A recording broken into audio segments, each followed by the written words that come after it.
On a tous en tête des entreprises qui sont devenues des légendes et d'autres qui ont juste disparu. C'est quoi le truc? Qu'est-ce qui fait la différence? Et bien souvent, la réponse, elle ne se trouve pas dans leurs produits, mais bien dans leur ADN, dans leur capacité à construire un succès qui dure. C'est la grande question.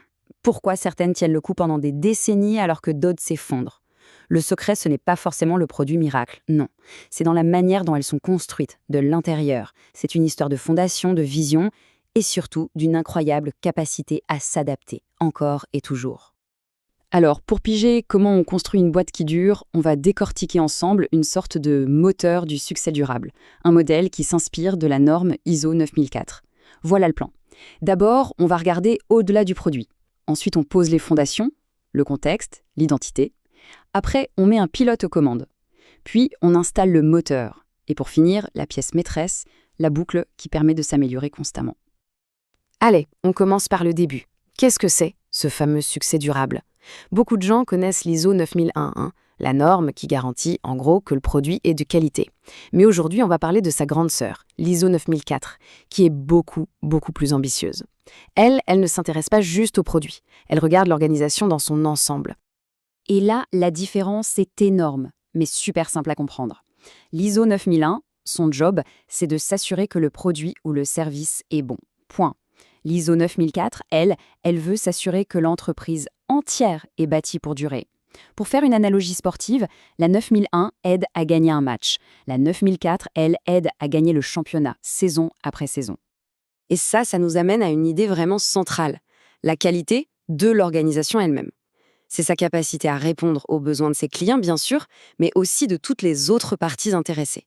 Et croyez-moi, ces quelques mots « autres parties intéressées », ça change absolument toute la donne. Ok, mais alors, on la construit comment, cette organisation de qualité? Eh bien, comme pour une maison, tout commence par les fondations. Avant de monter les murs, il faut savoir où l'on est, sur quel terrain on construit et qui l'on est vraiment. Voilà le plan de notre machine. Regardez, tout part de la base, l'identité. C'est le socle. Une fois que c'est solide, on peut mettre en place le leadership, puis les processus et les ressources, l'analyse, et tout en haut, ce qui fait tourner la machine sur le long terme, l'amélioration continue. Chaque pièce est vitale. Pour tenir la route, une boîte doit être lucide. Elle doit constamment scanner son environnement. Qu'est-ce qui se passe dehors? La concurrence, les nouvelles technologies, la mondialisation, et à l'intérieur. C'est quoi nos forces, nos faiblesses, notre culture, nos moyens? En gros, il faut faire une carte de son propre univers pour savoir naviguer. Et ces fameuses parties intéressées, qui sont-elles au juste? Eh bien, c'est là que ça devient intéressant. Ce ne sont pas que les clients. Il y a les employés qui veulent de la sécurité et un job qui a du sens. Il y a les actionnaires qui attendent de la rentabilité, les fournisseurs qui veulent des relations stables, et même la société qui attend de l'entreprise qu'elle soit responsable. Le défi, c'est de trouver l'équilibre parfait entre toutes ces attentes. Une fois qu'on a bien compris tout ça, l'organisation peut enfin définir son identité, son véritable ADN. C'est un mélange de 4 choses cruciales. Sa mission, pourquoi on existe, sa vision, où est-ce qu'on va, ses valeurs, en quoi on croit, et sa culture, comment on se comporte au quotidien. Quand ces 4 éléments sont alignés, là, on a une fondation en béton armé. Bon, on a des fondations solides, c'est super. Mais ça ne suffit pas. Maintenant, il faut un pilote dans l'avion pour donner la direction. Et ce pilote, c'est le leadership qui va définir la stratégie. Et attention, quand on parle de leadership, il ne s'agit pas du petit chef qui aboie des ordres. Non, le vrai leadership, c'est de créer un environnement où les gens ont envie de s'impliquer, où ils se sentent engagés pour atteindre les objectifs. C'est une culture, pas une hiérarchie. Et concrètement, ce leadership, il fait quoi? Il prend des décisions stratégiques qui vont orienter toute la boîte. Par exemple, est-ce qu'on veut être le premier sur le marché ou est-ce qu'on préfère être un suiveur, mais super agile? Est-ce qu'on développe notre propre technologie ou on l'achète? On vise le local ou le mondial? Prix bas ou super qualité? Il n'y a pas de bonne ou de mauvaise réponse. Ce qui compte, c'est d'être cohérent.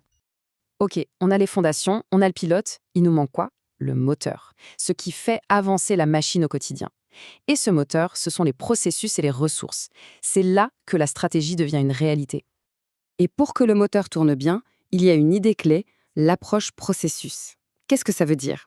Ça veut dire qu'il faut arrêter de voir l'entreprise comme des services séparés, des silos qui ne se parlent pas. Il faut la voir comme un réseau de processus qui sont tous liés les uns aux autres. La vraie performance, elle vient de la fluidité de ces connexions. Et chaque processus, si assez simple au fond, Que ce soit pour fabriquer un objet ou pour recruter quelqu'un, c'est toujours pareil. Il y a des entrées, des ressources, des infos, il y a des activités, le travail qu'on fait, et il y a des sorties, le produit, le service. Et bien sûr, on met des contrôles un peu partout pour vérifier que ça tourne rond. Évidemment, pour que ce moteur fonctionne, il lui faut du carburant, des ressources. On pense tout de suite aux machines, à la technologie, à l'infrastructure, c'est important. Mais la norme ISO 9004 insiste sur les ressources les plus précieuses, les gens, le personnel, et surtout les connaissances de l'organisation. C'est la mémoire collective, ce qui permet à l'entreprise d'apprendre et de ne pas refaire les mêmes erreurs. Alors voilà, on a un moteur qui tourne. Mais le monde, lui, il change tout le temps. Comment fait-on pour ne pas devenir complètement dépassé? C'est là qu'intervient la dernière pièce, la plus intelligente du système, la boucle de rétroaction. C'est ce qui rend l'organisation vivante, capable d'apprendre et d'évoluer. Et comment ça marche, cette intelligence? C'est un cycle, en fait. D'abord, on décide de ce qu'on va mesurer. Pas tout et n'importe quoi, juste ce qui est important. Ensuite, on collecte les données. Puis, on les analyse pour les transformer en informations. Et c'est cette information qu'on utilise pour prendre de meilleures décisions. C'est un cercle vertueux. En fait, le succès durable, ce n'est pas un but qu'on atteint un jour. C'est un mouvement constant. Et ce mouvement, il est alimenté par 3 choses. L'amélioration, pour faire mieux ce qu'on fait déjà, l'apprentissage, pour devenir plus malin, et l'innovation, pour créer ce qui n'existe pas encore. Et pour aider les boîtes à savoir où elles en sont, la norme propose un outil super pratique, un modèle de maturité. Il y a 5 niveaux. Le niveau 1, c'est le b.a.-ba. Le niveau 5, c'est le top du top, l'excellence. C'est comme un GPS qui montre où l'on est et qui aide à tracer la route pour s'améliorer. Et c'est vraiment ça le message le plus important de toute cette histoire. Le but du jeu, ce n'est pas d'arriver à une destination parfaite et de ne plus bouger. Le but, c'est de construire une organisation qui a l'apprentissage et l'adaptation gravés dans son ADN. Et forcément, avec ce modèle en tête, on peut se poser la question, quand on pense à une organisation qu'on connaît bien, la sienne ou une autre, où est-ce qu'elle se situe sur ce chemin? Est-ce que les fondations sont solides, le moteur tourne bien, et surtout, est-ce que cette fameuse boucle d'apprentissage est vraiment enclenchée? Parce qu'au final, le plan pour un succès qui dure, ce n'est pas d'avoir toutes les réponses tout de suite, non. C'est de construire une organisation qui n'arrête jamais, jamais de se poser les bonnes questions. La vraie question à se poser n'est donc peut-être pas comment atteindre le succès, mais plutôt comment construire une organisation qui aura toujours soif d'apprendre.